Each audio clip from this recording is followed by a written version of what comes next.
जिंदगी में जब कुछ चीज़ें उलझने लग जाएं तो उन्हें काट कर फेंक देना चाहिए। अब वो लोग हैं, गुलाब की शाखें या कुछ जंगली पौधे, डिसाइड करना आपका काम है। Welcome to my channel 10 minutes with Lala.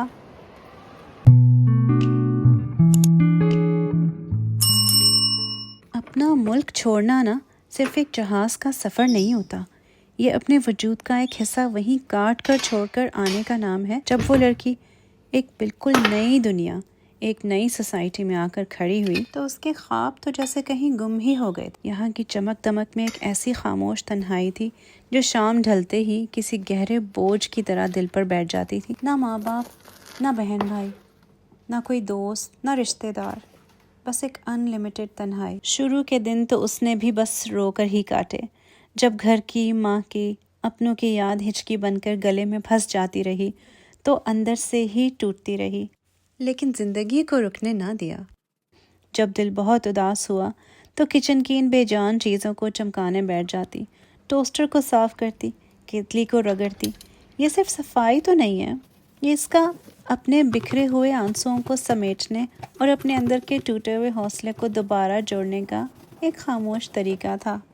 Totally strange culture, totally different ज़बान और रोज़मर्रा के वो चैलेंजेस जो उसने अपने घर में तो कभी किए ही नहीं थे। लेकिन शादी होकर जब वो यहाँ आई तो उसे कभी कभी ये लगता था कि ये तन्हाई तो उसे हमेशा के लिए अपने अंदर ही दफन कर देगी। ना कोई हाथ बटाने वाला, ना कोई ये पूछने वाला कि कहीं तुम थक तो नहीं गई। और तन्हाई में बहते हुए आंसुओं के बारे में तो पूछे ही मत। सैलाब के लिए दुपट्टे का पल्लू या टिश्यू इनफ नहीं होते। आप भी कहते होंगे इतनी तन्हाई क्यों? आखिर शौहर कहाँ था? अगर शौहर परदेश में जॉब ना करे तो बिल्स कौन देगा? कमरे का रेंट कौन देगा?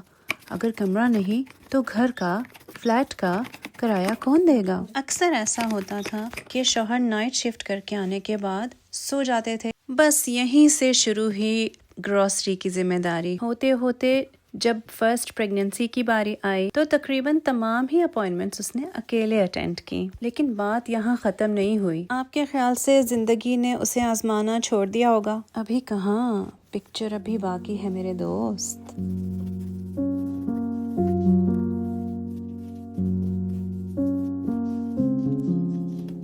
लेकिन वो जिस माँ की बेटी थी, हारना तो उसने सीखा ही नहीं था। वो लड़ी, तमाम के तमाम चैलेंजेस से लड़ी। इस चीज़ की हिम्मत उसमें कहाँ से आई? इस दिन उसने ये रियलाइज़ किया कि वो अकेली नहीं है और लाइफ के चैलेंजेस, एवरी डे के चैलेंजेस, ये तो कभी भी नहीं ख़त्म होते।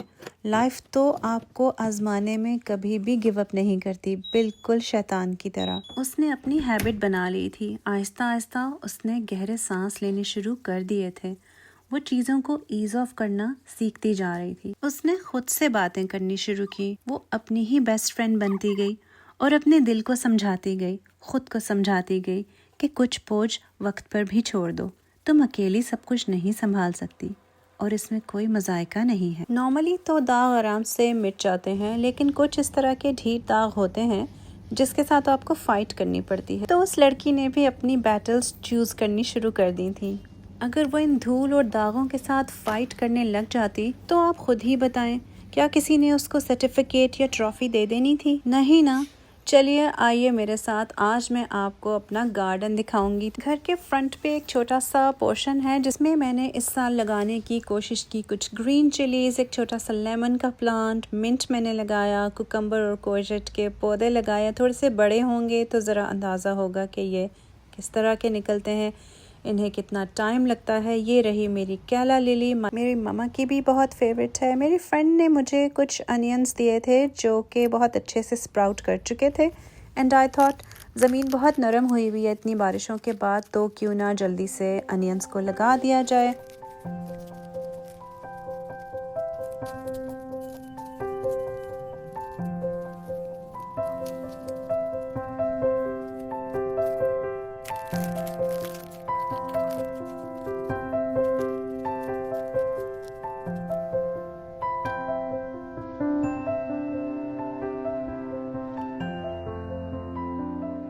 गार्डनिंग का शौक़ मुझे अपनी मामा से मिला है and I am really grateful for that. मुझे गार्डनिंग बहुत ज़्यादा थेरेप्यूटिक लगती है और गुलाब तो मेरे बहुत ही ज़्यादा फेवरेट है।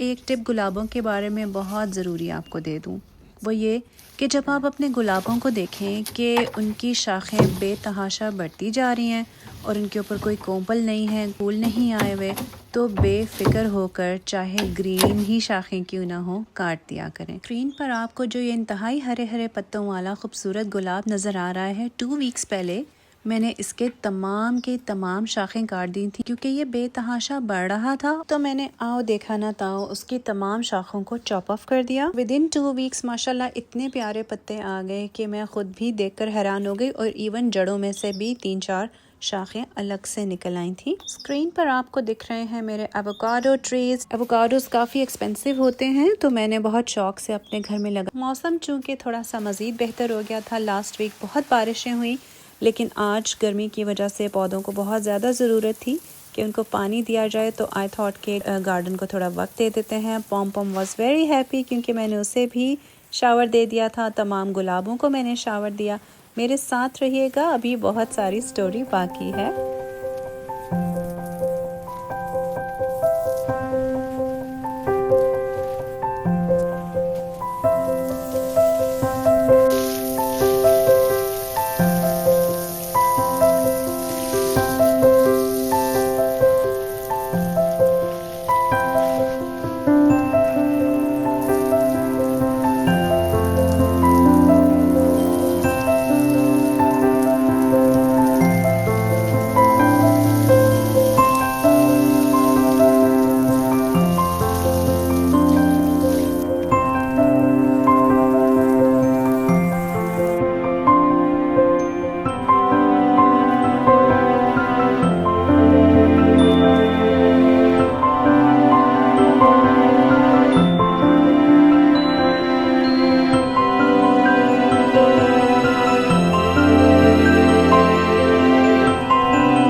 ग्रास भी बहुत ज़्यादा बड़ा हो चुका था और उसको काटने के लिए आपको एक बहुत इमीडिएट फोकस चाहिए होता है। And I was very lucky today कि हस्बैंड घर पे थे और इवन जॉब पर जाने से पहले उन्होंने विद इन 20 मिनट्स इतनी हिम्मत दिखाई कि तमाम ग्रास को चॉप ऑफ किया बड़े अच्छे तरीके से और माशाल्लाह garden is now looking very well rounded.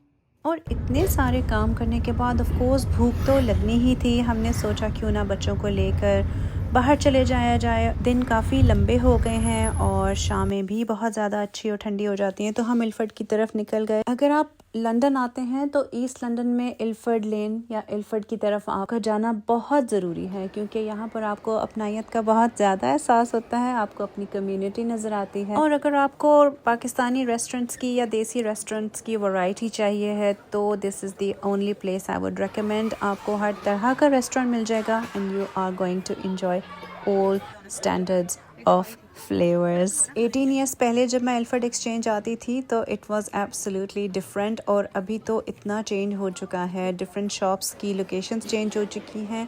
मुझे बहुत शौक़ हुआ तो मैंने शुगर केन का जूस ट्राई कर लिया। शुगर केन के जूस के लिए एक बहुत इम्पॉर्टेंट आपको मैं दे रही हूँ टिप, प्लीज़ मेक श्योर कि आप उसमें आइस ज़रूर डलवाएं और लेमन का कॉम्बिनेशन ज़रूर करवाएं, otherwise you are gonna hate it because ये इतना मीठा था कि मैं इसको इमीडिएटली बिल्कुल इंजॉय नहीं कर सकी। एक और बहुत सिंसियर एडवाइस आपको देना चाहूँगी, अगर आप फास्ट फूड खाना चाहते हैं please make sure you are eating grilled food.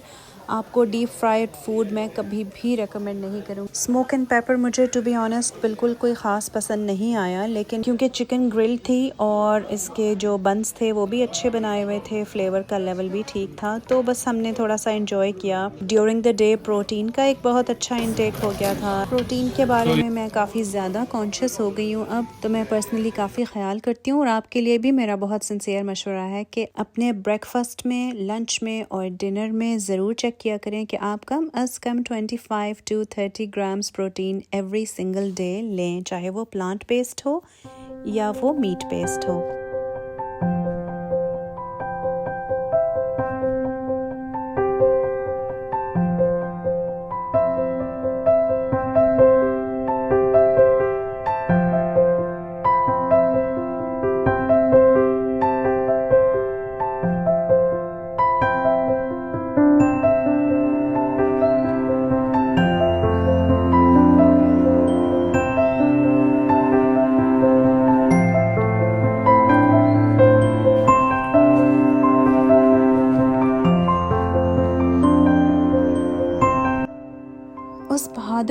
की स्टोरी का क्या हुआ?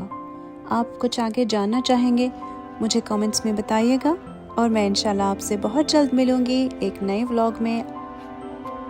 आपको व्लॉग पसंद आया प्लीज़ लाइक कीजिएगा, सब्सक्राइब कीजिएगा, आपकी सपोर्ट बहुत ज़्यादा इम्पोर्टेंट है। मैं हूँ Lala, signing off now and I will see you very soon. Allah हाफिज़।